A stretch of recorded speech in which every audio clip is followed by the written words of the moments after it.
although obviously we know that women have been to space and, there have been many female astronauts, but I do think certainly on our screens we've seen mostly male astronauts and what that experience is for them.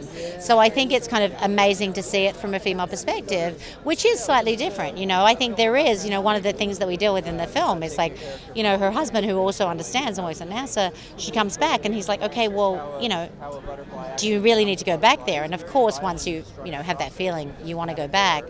But, part of his motivations, I think, are partly about, like, what's that going to do to their family.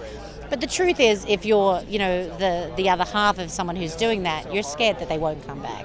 And I think, that kind of feeds into it. And I think seeing that from a female point of view and seeing someone who climbs to those lengths, imagine how good you have to be as a woman to get to space, is really interesting.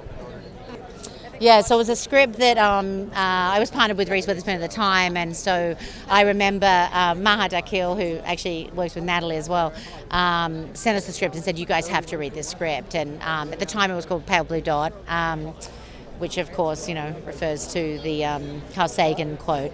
And I just thought it was so original. I love this idea tonally of something that definitely had some levity, but ultimately was about something really serious.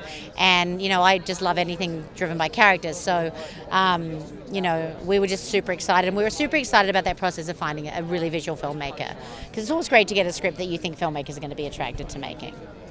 I had always been such a big fan of Natalie's, both as an actor but just as a human being. So for me, just getting the experience of working with someone in such kind of close proximity through that period was like really amazing. And, it was a really drama-free experience. I know it's not kosher to say that, no.